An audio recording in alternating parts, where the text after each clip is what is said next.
सीताराम पदाम्बुजो मधुपुर यन्मानसं लीयते। सीताराम गुणावली निशिदेवा यज्जिह्वापीयते। सीताराम विचित्ररूपमनिशं यश्चक्षुषोर्भूषणम्। सीताराम सुनाम धामुनिरतं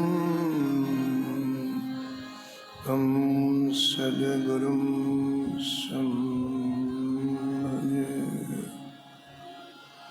नीलाम्बुज श्यामलकोमलाङ्गं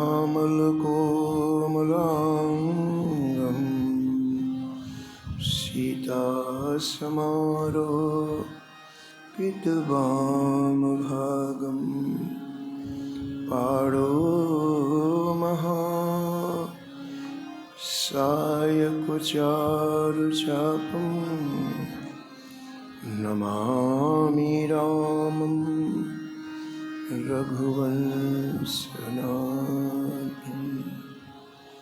यत्र यत्र रघुनाथकीर्तनं तत्र तत्र कृतमस्तकाञ्जलिं बाष्पवारि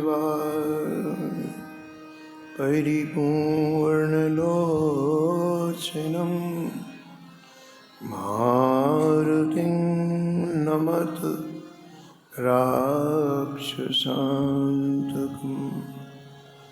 वाञ्छाकल्पतरुभ्यश्च कृपा सिन्धुभ्येव च पतितानां पावनेभ्यो श्रीवैष्णवेभ्यो नमो नमः। भक्त भक्ति भगवन्त गुरु चतुर्नाम बपुए। इनके पद वंदन किए नासत विघ्न। हर जो आए विराजिए कथा सुनो इतिहास। तुम श्रोता या मानुके तुम पद रज ममा। तुम पीछे जो और हैं श्रोता हैं रसिखान। जिनके सकल मनोरथ पूरे वहु श्री भगवान।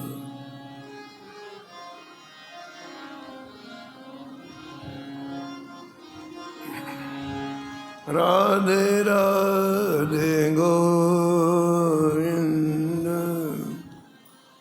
गोविंद राधे। हे राधे राधे गोविंद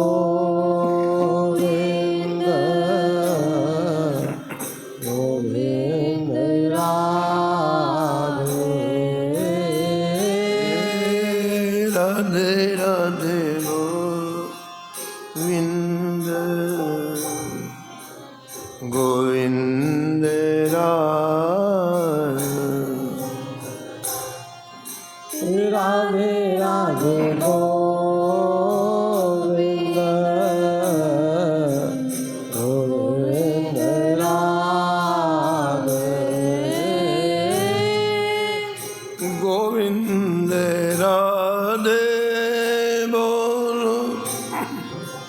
गोपालु राधे गोविंद राधे बोलो गोपाल राधे राधे राधे गोविंद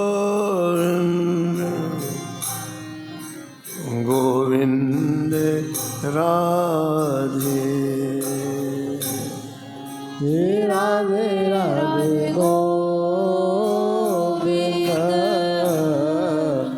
गोविंद राधे गोविंद राधे बोलो गोपालु राधे गोविंद राधे बोलो गोपाल राधे राधे राधे गोविंद गोविंद राधे जय राधे राधे गोविंद गोविंद राधे राधे राधे गोविंद गोविंद राधे जय राधे राधे गोविंद गोविंद राधे राधे राधे गोविंद गोविंद राधे जय राधे राधे गोविंद गोविंद राधे राधे राधे गोविंद गोविंद राधे जय राधे राधे गोविंद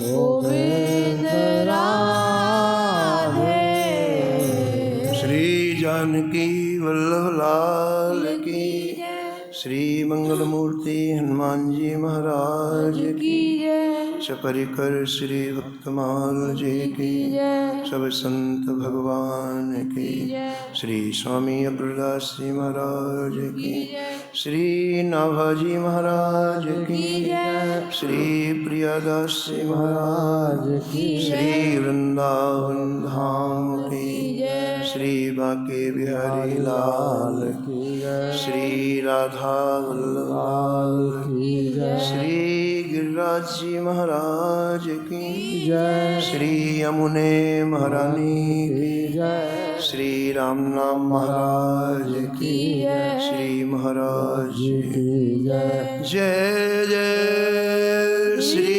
राधे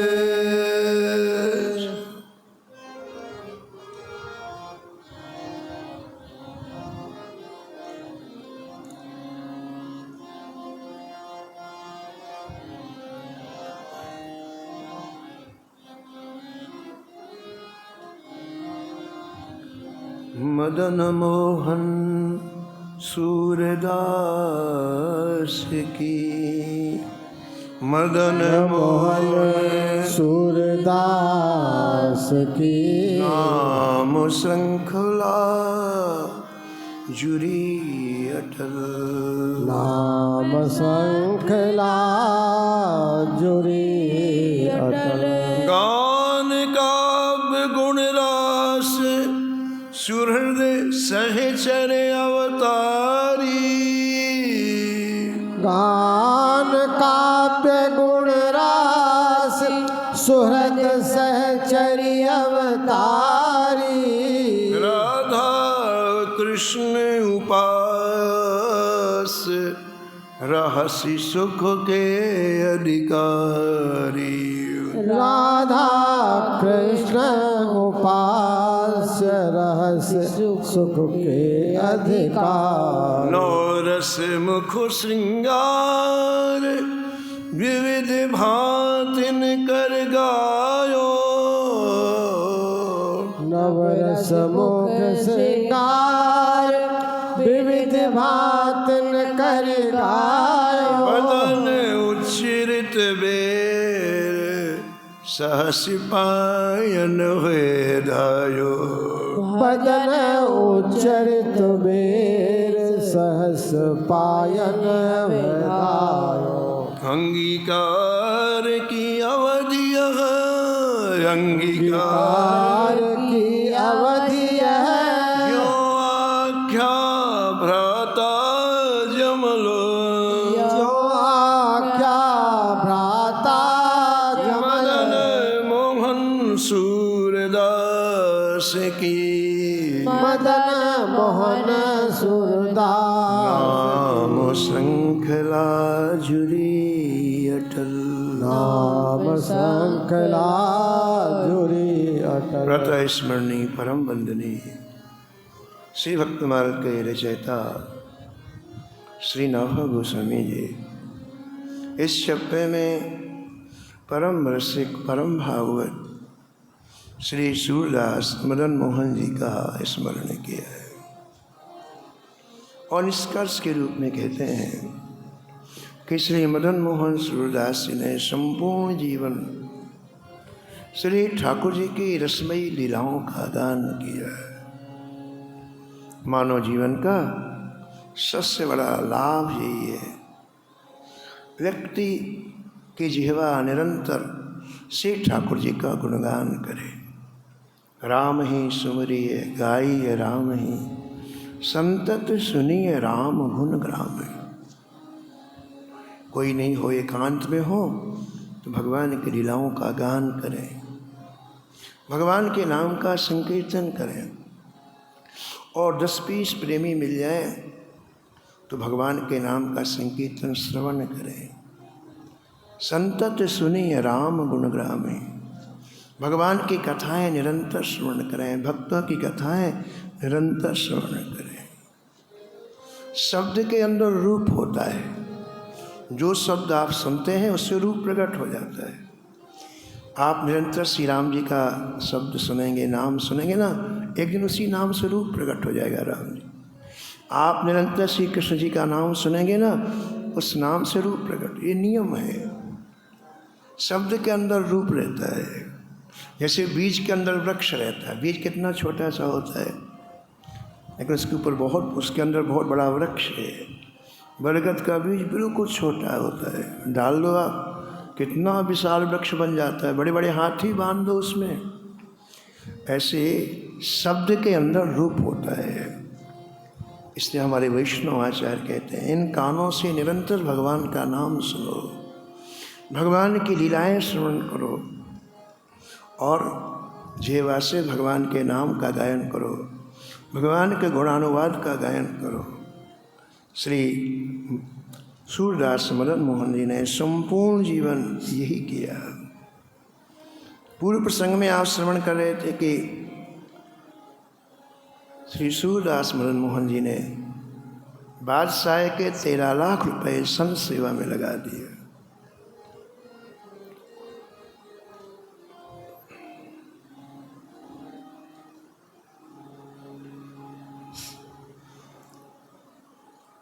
ऐसा इसलिए किया क्योंकि उस संपत्ति का सही सदुपयोग यही था। बादशाह के पास पैसे की तो कमी थी नहीं, करोड़ों रुपए है, 13 लाख जाके वहीं खजाने में जमा हो जाता है। लेकिन ये भूखे संत जिनके प्राण जा रहे हैं उनके मुख में डाला, भय नहीं किया कि हमें फांसी हो जाएगी, हमें सजा हो जाए ना। जो कर्तव्य अभी का है वो किया, भविष्य की बात नहीं सोची। अभी भूख के मारे संत प्राण छोड़ देंगे, मेरे पास व्यवस्था है तो मुझे व्यवस्था करनी चाहिए। तो उन्होंने सब। दूसरी बात क्या है, जब व्यक्ति भजन करता है ना तो भजन करने वाले बहुत अच्छे लगने लगते हैं। जैसे संसार में जो आसक्त है तो परिवार के लोग बहुत अच्छे लगते हैं उसको, क्योंकि वो संसार में इतना डूबा हुआ है तो और कोई चीज़ को अच्छी नहीं लगती है। बस अपना भाई, अपने माता, अपने पिता, अपना पुत्र, अपनी पत्नी, बस यही परिधि है उसकी। ये मोहासक्त प्राणी की पहचान है। ऐसे जो भजन में आसक्त हो जाता है उसे भजन करने वाले बहुत अच्छे लगते, भूखे रह करके उनकी सेवा करते हैं। हमारे वृंदावन में सुदामा कुटी स्थान आप लोगों ने सुना होगा, देखा होगा। सुदामा कुटी के मूल पुरुष श्री सुदामा जी महाराज सुबह चले जाते 6 बजे भिक्षा करने के लिए, और आसपास के गांव से आटा मांग के लाते, चूल मांग के लाते। यमुना के किनारे कुटी थी, और फिर महाराज मोटे मोटे टिक्कड़ बनाते, और टिक्कड़ ठीक 12 बजे संतों को बुला के खिलाते। जो भजन करते होते, चलो चलो प्रसाद पालो फिर भजन करना। और कभी कभी उनको एक टिक्कड़ भी नहीं बचता, एक रोटी भी नहीं बचती, तो स्वयं जमुना जी का जल पी के भजन कर। लेकिन भजन करने वालों का कितना ध्यान, उनका भजन छूट ना जाए। कहीं जाए भिक्षा के लिए जाए, रोटी के लिए जाए, वो भजन कर, उनकी जगह मैं उनकी सेवा करूं, कितनी अच्छी बात। और सेवा ऐसी नहीं कि हम अपना पेट भरने फिर दूसरों, ना, ये सेवा ही नहीं है। ये सेवा, ये तो दम्भ है। सेवा का तात्पर्य होता है हमारा प्रेमास्पद प्रसन्न रहे। बस हमने कपड़े पहने कि नहीं पहने, हमने भोजन किया कि नहीं किया। तो पूज्य श्री सुदामा दास जी महाराज रोज जाते, 10 मील 12 मील गांव में जाते, वहाँ से भिक्षा मांग के लाते, और रोज अपने हाथ से भोजन बनाते, और 10-20 संतों को बुला करके प्रसाद पवाते दोपहर में। एक दिन भी ऐसा नहीं जाता। और सुनो आप, उस समय गैस का ज़माना तो था नहीं, चूल्हे से भोजन बनता था। तो लकड़ी बीनने के लिए एक थैली रखते कंधे में, गांव से लौट के आते, रास्ते में कोई कंडा मिल जाए उसको रख लेते, सूखी लकड़ी मिल जाए उसको। ऐसी सेवा आपने किया। ये क्या है? इसके अंदर बात यह है कि जो भजन करता है उसे भजन करने वाले लोग बहुत अच्छे लगते। जयपुर के पास गलता है, गलता में 5000 कुटिया बनवाई। श्री कृष्णदास पयोहारी जी ने 5000 कुटियाँ बनवाई। पहाड़ है, एकांत है, बहुत सुंदर झरना झरता है, तो 5000 कुटियाँ, और हर कुटिया में संत को रख दिया। उसका आप भजन करो, उनकी पूरी व्यवस्था स्वयं कर दे, उनको भजन छोड़ के कहीं ना जाना पड़े।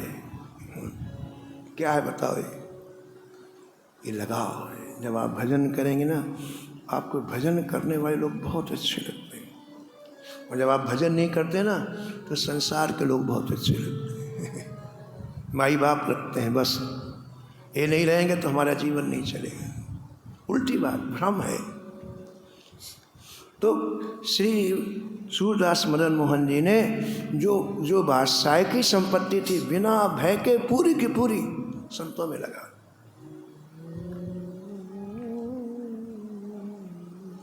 जब बादशाह को पता चला कि 13 लाख रुपए खर्च कर दिए, उसको पता चला कि अपने शरीर में खर्च नहीं किए हैं, अपने सुख के उपभोग के लिए खर्च नहीं किए। ध्यान देना चाहिए, सब एक एक बात का ध्यान देना चाहिए। शास्त्र में लिखा है कि भजन करने के लिए यदि माता पिता को छोड़ना पड़े तो छोड़ दो, लिखा है। लेकिन आप संसार के सुखों के लिए माता पिता को छोड़ोगे तो नरक होगा। संसारी कार्यों के लिए यदि आप माता पिता का त्याग करो तो पक्का नरक होगा, पक्का।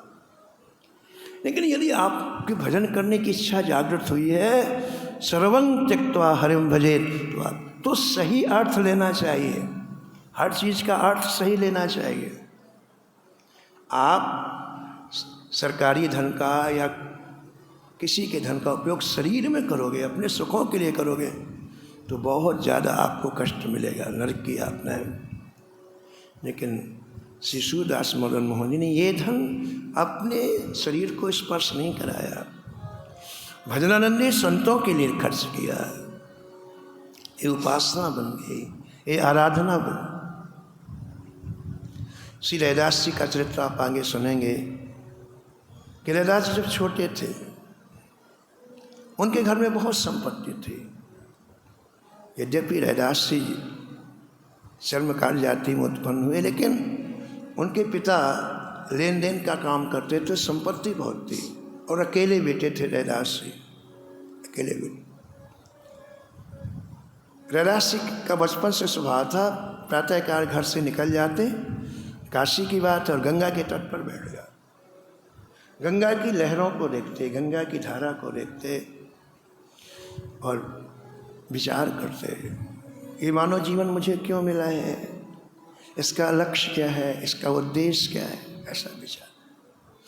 हर व्यक्ति अपने कल्याण की बात नहीं सोचता है, दूसरे की बात सोचता है। वो ऐसा है, वो अरे इससे क्या मिलना तुमको बताओ। दूसरा कोई व्यक्ति ऊपर जाए, चलिए तुमको अपना समय नष्ट कर रहे हो बाबा, अपने बारे में सोचो। समय बिल्कुल कम है, यूँ जा रहा है, चुटकी में जा रहा है।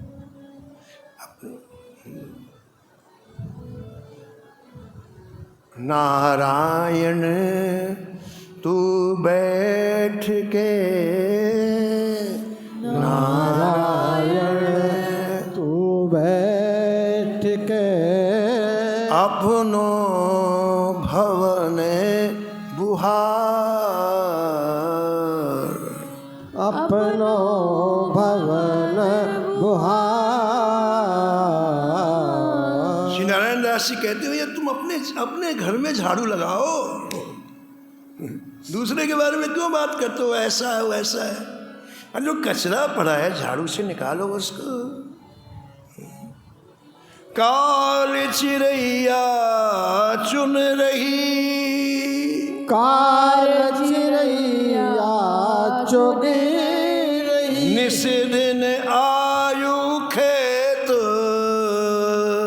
निस दिन आयु खेत। ये काल रूपी चिड़िया दिन रात तुम्हारी आयु को छीन रही है, उसका सदुपयोग करो, उसका दुरुपयोग मत करो। तो रैदास जी गंगा के तट पर बैठ के सोचते हैं कि मेरा जन्म किस लिए होता है, मेरा लक्ष्य क्या है। जब वापस घर में आते तो पिताजी वही लेन देन का काम करते, वही पैसे का काम, उनको अच्छा नहीं लगता। एक दिन पिताजी ने तिजोरी खोली तो रैदास जी ने देखा धन ही धन भरा हुआ तिजोरी में। जिसकी संचय की आदत हो जाती है वो कभी खर्च नहीं करता है, मर जाए लेकिन खर्च नहीं करता है, आदत से मजबूर है व्यक्ति। ना धन का सदुपयोग करता न किसी को करने देता है, जोड़ता रहेगा, जिंदगी भर जोड़ता रहेगा। तो देखा तिजोरी भरी हुई है, रैदास जी का चले गए। रैदास जी ने ध्यान से देखा कि पिताजी कहाँ रखते हैं चाबी, और चुपचाप प्रातःकाल उठते, जब सोते रहते पिताजी तिजोरी खोलते, एक पोटली में सोना इकट्ठा करते, पैसा इकट्ठा करते, और गंगा किनारे लाइन से भजन करते, सबके पास रखाते। देखो ये लोग अपने ठाकुर जी को भोग लगाएंगे, ठाकुर जी की आरती करेंगे, यही तो पैसे का सदुपयोग। और पिताजी तिजोरी में भर भर के रख रहे हैं, ऐसा करते। करीब 3-4 साल हो गया ऐसे पैसा बांटते हुए रैदास। एक दिन रैदास के पिताजी ने तिजोरी खोली, देखा तिजोरी आधी। अब रैदास की माँ को बुलाया, कहाँ गए, कौन ले गया, क्या हुआ? अब 3 सदस्य घर में बस, रैदास की माँ और रैदास के पिता। अब रैदास के ऊपर बात है कि यही ले जाता है भाई। अब बड़े बिगड़े पिताजी रैदास खूब इतना ही नहीं, घर से अभी घर से निकल गए, रैदास निकल गए घर से। लेकिन ऐसा क्यों किया रैदास? भजन करने वाले को संत अच्छे लगते हैं। अभी भक्तमाल में आप सुनोगे कई कथाएं बड़ी जोरदार हैं। एक रामदास जी हैं, रामदास जी ब्रज के ही रहने वाले थे। वो संतों की खूब सेवा करते थे। तो उनकी बेटी का विवाह होने वाला था, तो अनेक तरह के पकवान बने घर में। तो रामदास जी ने कहा पकवान तो बाराती खाएंगे, हमारे संतों को तो मिलेगा नहीं।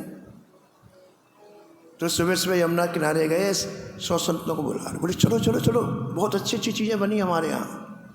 और पोटली बांध के सबको दे दी। बोले वही यमुना किनारे खाना है, नहीं खाना, जाओ जल्दी।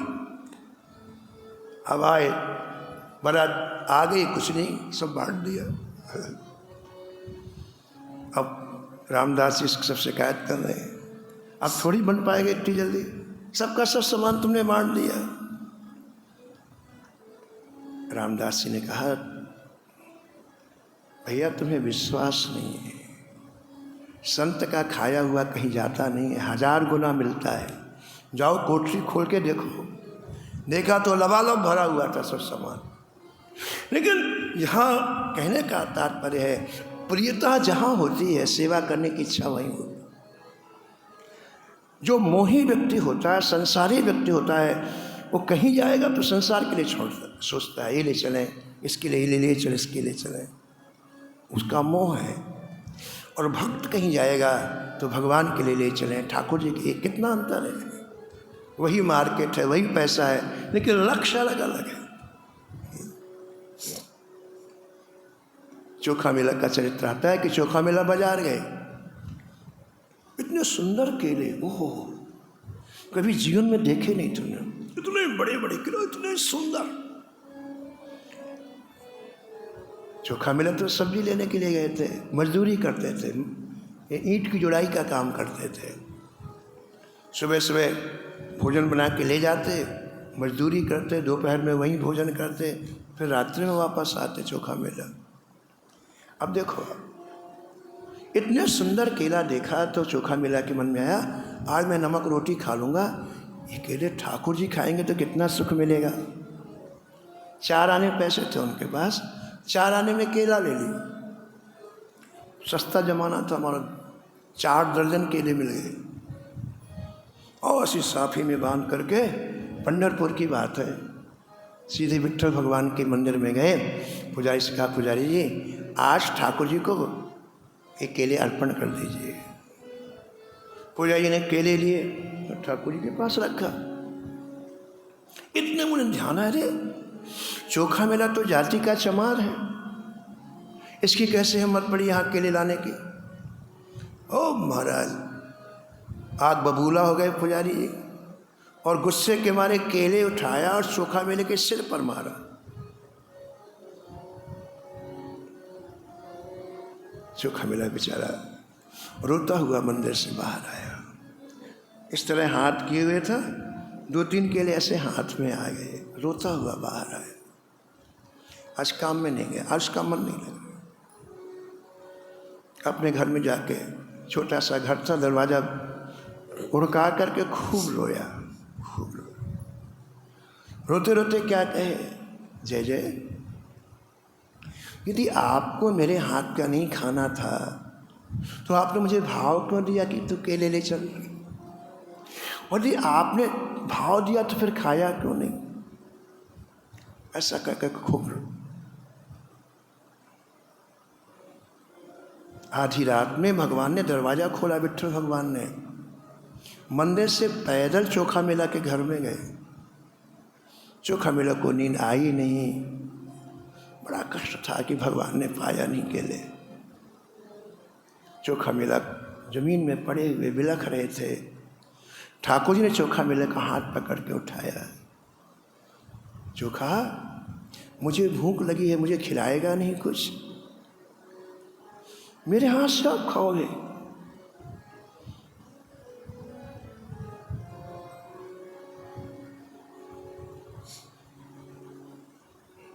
ठाकुर जी ने कहा, चोखा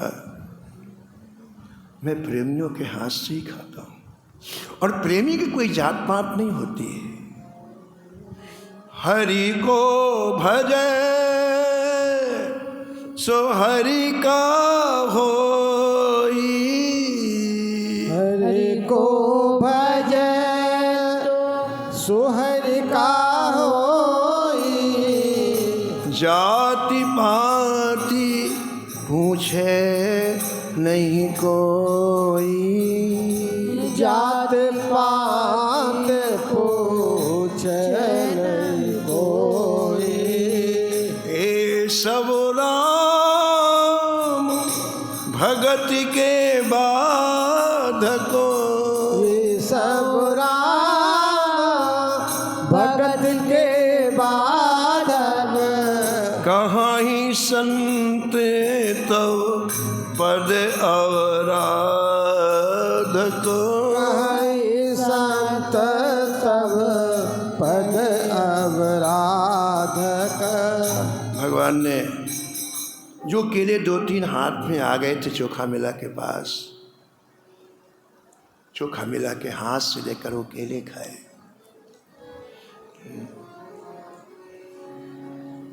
इसका तात्पर्य क्या है कि जिसका महत्व जहाँ होता है वहाँ व्यक्ति अपने समय का और धन का विनियोग करता है। तो भजन करने वाले के जीवन में संत का महत्व होता है, क्योंकि वो भजन करते हैं। ये हमारी जो संत सेवा की प्रणाली है ना वैष्णव में, उसका लक्ष्य यही है कि हम उनके काम में आ जाए। हम भजन नहीं कर पा रहे, जो भजन करते हैं उनकी कोई सेवा बन जाए, तो उनके आशीर्वाद से कभी न कभी हमारा भी भजन होगा। ये लक्ष्य है। संत सेवा कोई दिखावा नहीं है, या आप या संत सेवा से आज चाहें कि चारों तरफ हमारा नाम हो, सम्मान हो, ये सब कुछ है।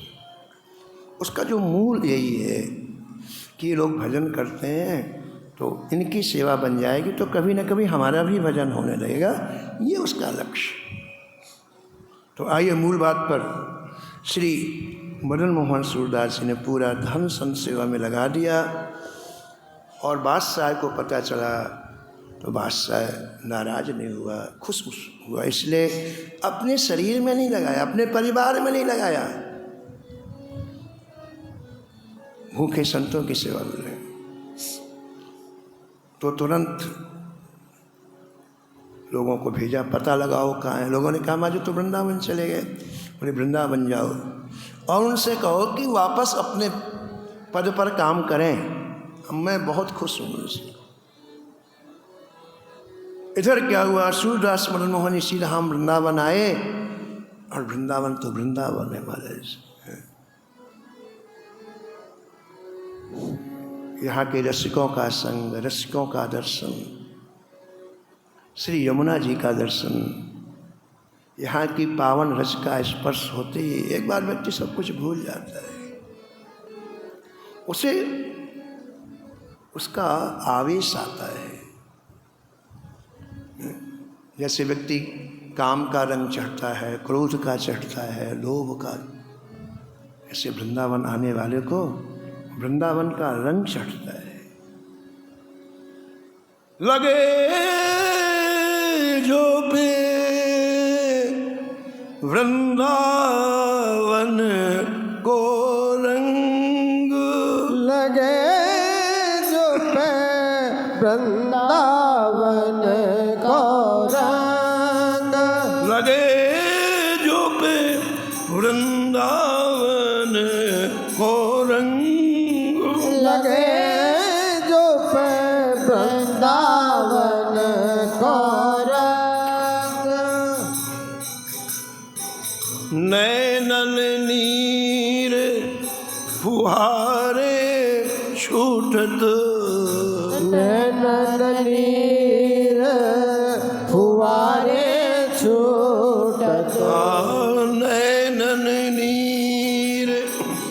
फुहारे छूटत नैनन नीर फुहारे छूटत नित नो बढ़त उमंग हो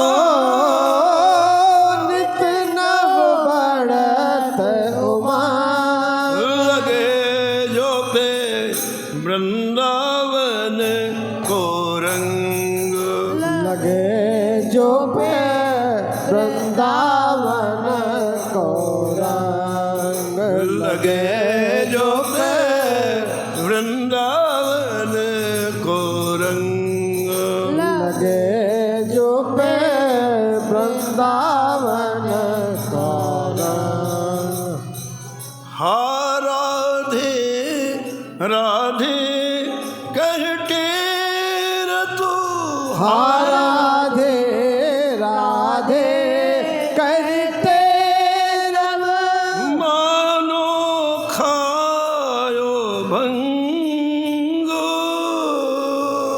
मानो खायो भंग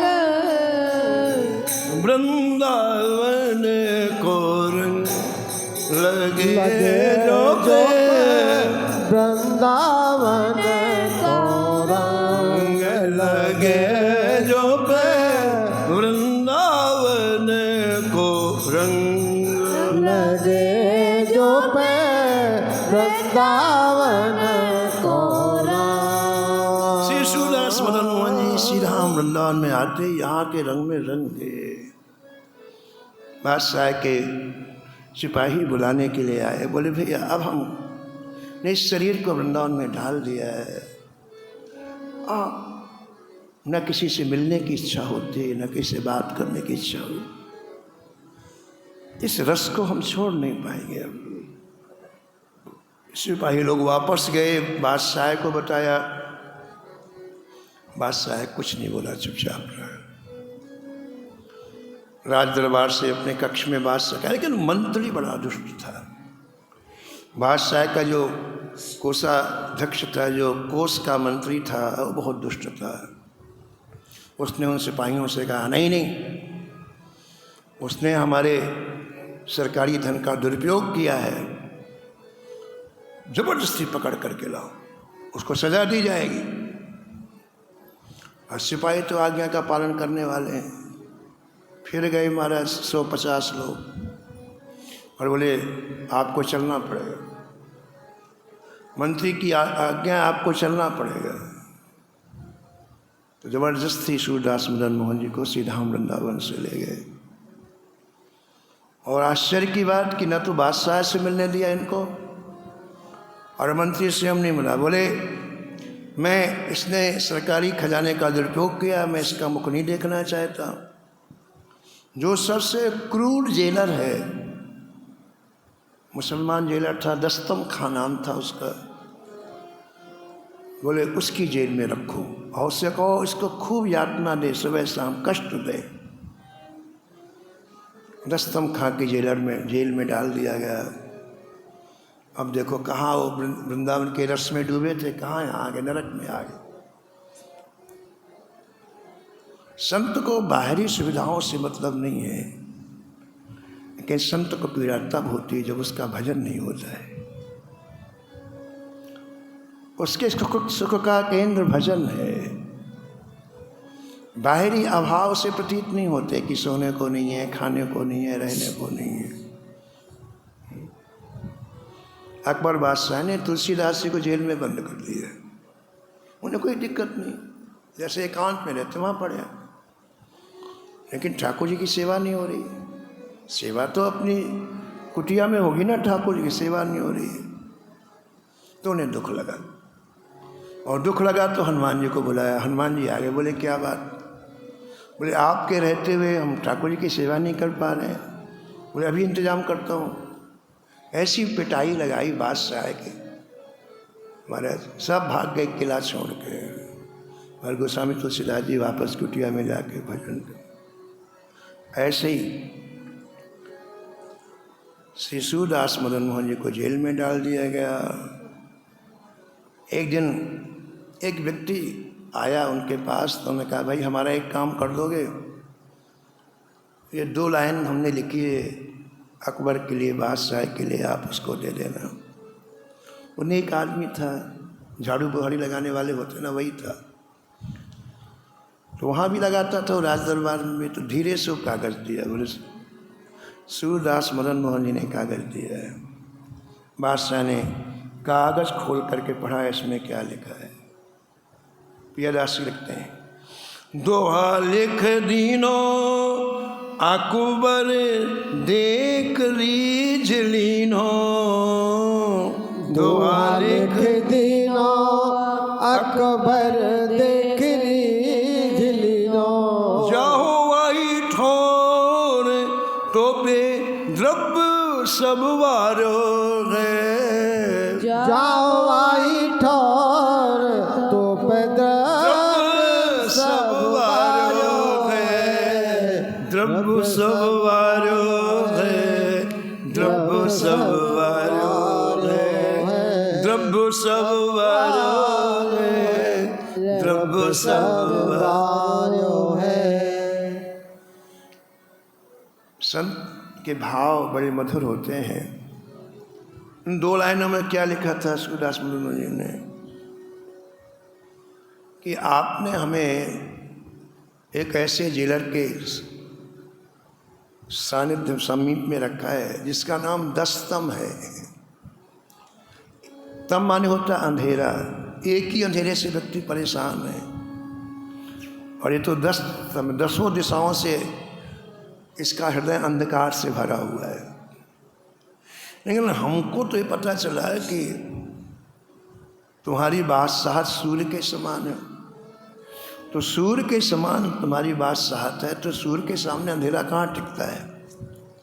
तुम्हारे सामने ये दस्तम कैसे टिका हुआ है? आप हमको इस अंधेरे से अलग करो, ऐसा लिखा। बादशाह बड़ा खुश और तुरंत कहा, इनको तुरंत जेल से निकालो, और बड़ी इज्जत के साथ सीधा वृंदावन में, और वापस सूरदास मदन मोहन जी सीधा वृंदावन। बोलो भक्तवत्सल भगवान। एक इनकी निष्ठा का भी हमने आपको संतों के बारे में सुनाया कि जो भजन करते हैं उन्हें संत बहुत अच्छे लगते हैं, इसी का नाम तो भक्तमाल है। यदि हमें संत अच्छे नहीं लगते तो इसका मतलब हम भजन नहीं करते।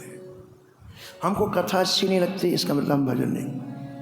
देखो लाखों लोग घूम रहे हैं, कोई चौराहे में खड़ा है, कोई पान वाले के यहाँ खड़ा है, कोई किसी की निंदा कर रहा है, व्यर्थ में। कभी कथा सुनने नहीं आएंगे, कभी संतों के समीप में क्यों नहीं, पूछो उनसे। कोई बेन लगा है कि कोई किसी ने आदेश निकाल दिया, नहीं। वो स्वामी जी कहते हैं उनके पाप अंदर के ना जाने नहीं देते। पापवंत कर सहज स्वभाव, पापवंत कर सहज स्वभाव, पापवंत कर सहज स्वभाव, पापवंत कर सहज स्वभाव, भजन मोर दही भावन का, भजन मूर्ति भावन का। भगवान श्री राम पापी की व्याख्या करें। पापी वो नहीं जो काला है, ये बड़ी बड़ी आंखें, बड़े बड़े बाल, वो नहीं पापी। बोले पापी वो है जो कभी, जिसकी रुचि भजन में नहीं, जिसको संत अच्छे नहीं लगते हैं, जिसको कथा अच्छी नहीं लगती है, वो पापी है। तो यदि हमें कथा अच्छी ना लगे, संत अच्छे ना लगे, तो समझना चाहिए हमारा मन पापों से भरा हुआ है। लेकिन संतों को संत बहुत अच्छे लगते हैं। तो एक छोटा सा प्रसंग भक्तमाल में प्रियादास जी लिखा है। आपने एक पद लिखा, उसमें लिखा, हे गोविंद, हे माधव, मेरे ऊपर ऐसी कृपा करो कि मैं संतों की जूतियों की सेवा करूं, संतों की नहीं, संतों की जूतियों की सेवा करूं। सूर्यदास मदन मोहन, सूर्यदास मदन मोहन, लाल गुण गाऊं, लाल गुण गाओ। संतन की पान ही को, संतन ही पान नहीं को रक्षक कहाऊं, संतन की पान ही को रक्षक कहाऊं। सूरदास मदन मोहन, लाल गुण गाऊं, सूरदास मदन मोहन, लाल गुण गाओ। संतन की पान ही को रक्षक कहाऊं, संतन की पान ही को रक्षक कहाओ। बड़ा सुंदर पद आपने लिखा। तो किसी संत ने सुन लिया ये पद, कहीं बाहर के संत थे, हरिद्वार के थे। आपने सुना था कि जो भी लिखते पद तुरंत चारों तरफ फैल जाता। बड़े बड़े सिद्ध इनके पदों को सुनने के लिए आते। कल आपने सुना तो उन्होंने कहा कि कई लोग लिख देते हैं लेकिन अंदर भावना नहीं होती है। लिखने तो व्यक्ति, बोलने को व्यक्ति कुछ भी बोल देता है लेकिन उसके हृदय में भावनाएं नहीं होती। ऐसा होता भी है। तो उनके मन में आया कि चलो हम परीक्षा करें इनकी। इन्होंने जैसा लिखा है इनका भाव भी ऐसे ही है कि ऐसे के ऐसे ही लिख दिया इन्होंने। ऐसा इनके मन में आया, हम इनकी परीक्षा करेंगे।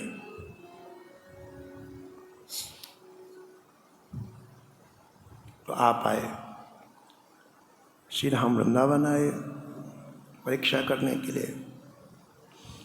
नियम से आप श्री मदन मोहन जी का दर्शन करने के लिए जाते। और जब मदन मोहन जी का दर्शन करने के लिए जाते तो गोसाई जी कहते, महाराज कुछ सुनाओ आप ठाकुर जी को। इनकी आवाज़ बहुत अच्छी थी, राग रागनियों को बहुत अच्छा इन्हें अभ्यास था। तो ये एक दो पद श्री मदन मोहन जी को सुनाते रोज। अब वो महात्मा पहले से दरवाजे में खड़े थे जिनको परीक्षा लेनी थी। और जैसे सूरदास मदन मोहन जी आए, उन्होंने कहा, बाबा इधर आओ,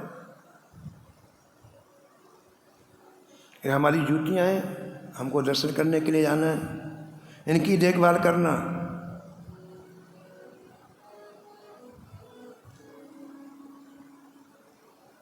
ठीक है। वो चले गए।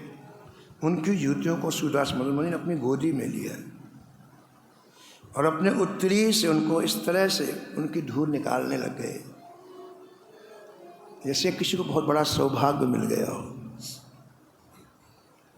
बार बार उन जूतियों को सिर पर लगाते, बार बार उनकी धूल को निकालते। और रोज पद गाते थे इस समय सूरदास मदन मोहन जी। तो गोसाई जी इंतजार करे, आए तो ठाकुर जी को पद सुनाए। जब नहीं आए तो किसी सेवक से कहा, देखो सूरदास मदन मोहन जी आए कि नहीं आए, दरवाजे में जाके देखो मंदिर के। तो सेवक दरवाजे के मंदिर के बाहर आए, देखा कि जूतियों को उसकी धूल निकालते हैं, फिर बार बार सिर में लगाते हैं। सेवक ने कहा, गोसाई जी आपको बुला रहे हैं, बड़ी देर से आपका इंतजार कर रहे हैं। सूरदास मदन मोहन जी ने कहा कि गोसाई जी से निवेदन कर देना कि आज हमें अति विशेष सेवा मिली है। और रोज तो हम इष्टदेव की सेवा करते थे, श्री मदन मोहन जी की सेवा करते थे, लेकिन मदन मोहन जी को जो सबसे प्रिय हैं संत, आज हमें उनकी सेवा मिली है। आज मैं उनकी सेवा में लगा हूँ तो मैं सेवा छोड़ के नहीं आऊँगा।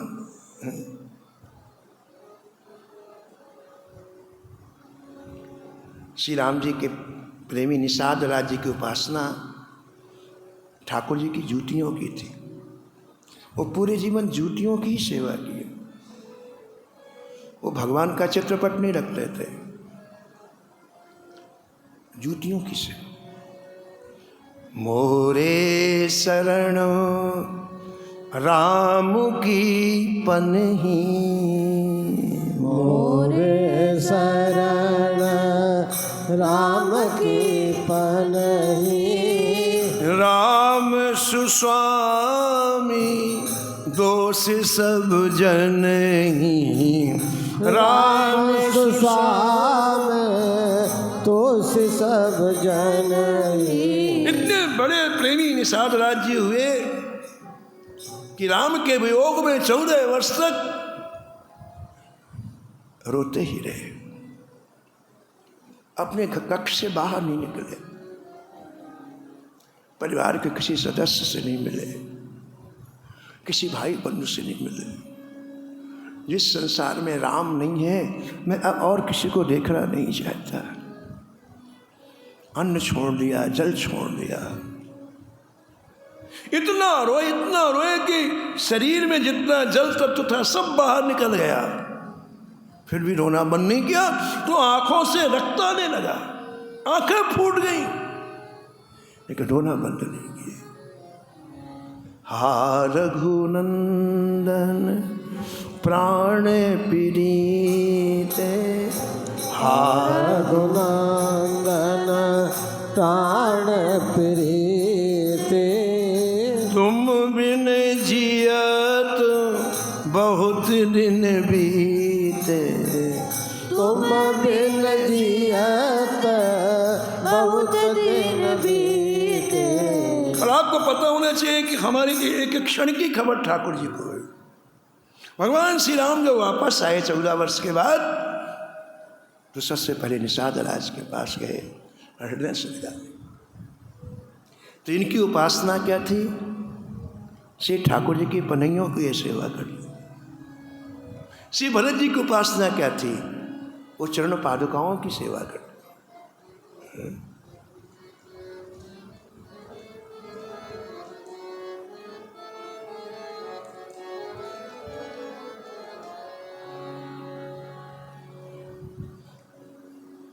पूछे आयसु करत, पूछे आयसु करत। जैसे राम जी विराजो ऐसे चरण पादुकाओं को पधाया सिंहासन पर, और एक एक बात पूछते, जैसे ये कैसे करनी है। उन चरण पादुका से आवाज आती है, ऐसा करो। ऐसे ही सूरदास मदन मोहन जी को इस संतों की जो पन्ही मिली, जूतियाँ मिली, तो उनको इतनी खुशी हुई कि ठाकुर जी के यहाँ पद गाने नहीं गए। और वो महात्मा जब वापस आए तो इनके भाव को देखकर चरणों में प्रणाम किया, बोले महाराज मेरे से गलती हो गई, मैं तो आपकी परीक्षा नहीं, आपने जैसा लिखा वैसे ही आपका जीवन है। सूरदास मदन मोहन लाल गुण गाऊं, सूरदास मदन मोहन लाल गुण गाऊं, संतन की पान को रक्षक कहाऊं, संतन की पानी को रक्षक कहाऊं, रक्षक कहाऊं, रक्षक कहाऊं, रक्षक कहाऊं, रक्षक कहाऊं। ऐसे श्री सूरदास मदन मोहन जी के चरणों में हम सभी प्रणाम करते हैं, वंदन करते हैं, उनसे प्रार्थना करते हैं कि जैसे आपकी निष्ठा संतों में थी, ऐसा अनुग्रह कृपा हमारे ऊपर भी करो, किंचित हमारी निष्ठा भी संतों में हो जाए। इन्हीं शब्दों के साथ वाणी को विराम। नमो नमो श्री भक्त सुमान, नमो नमो श्री भक्त सुमान, नमो नमो श्री भक्त सुमान, नमो नमो श्री भक्त सुमान। जाके सुनत महात्म नासत, जा महात्म नास और झलकत राधा नंदलाल उन झलकत राधा नंदलाल नमो नमो श्री भक्त सुमाल नमो नमो श्री भक्त सुमाल नमो नमो श्री भक्त सुमा नमो नमो श्री भक्त सुमा गद गद स्वर पुलकित अंग अंगनी गद गद स्वर पुलकित अंग आंगने लोचन बरसत असुअनुजाल लोचन बरसत असुवन जा उतर जात अभिमान व्याल विष उतर जात अभिमान व्याल विष लेत जीवा सुरस तिं काल लेत जीवाय सुरस का नमो नमो श्री भक्त सुमाल नमो नमो श्री भक्त सुमाल नमो नमो श्री भक्त सुमा नमो नमो श्री भक्त सुमा होत प्रीत हरि जहो भक्त जनन सो होत प्रीत हरि भक्त जनन सो लेट शीघ्र हटि शरण प्रछाल लेत शीघ्र हट चरण प्रचार तजत कुसंग लेत सत संगति रजत कुसंग लेत सत्संगत भाग जगत को अद्भुत भाल भाल जगत को अद्भुत भाल नमो नमो श्री भक्त सुमाल नमो नमो श्री भक्त सुमाल नमो नमो श्री भक्त सुमा नमो नमो श्री भक्त सुमा निशिवासर सोवत अरुजागत शिवासर सोवत अनुजागत रोम रोम हुए करत निहाल रोम रोम है करत निहार श्री अग्र नारायण दास प्रिय नारायण दास प्रिया प्रिय प्रगति जीवन रसिक रसाल प्रगति जीवन रसिक रसा नमो नमो श्री भक्त सुमाल नमो नमो श्री भक्त सुमाल नमो नमो श्री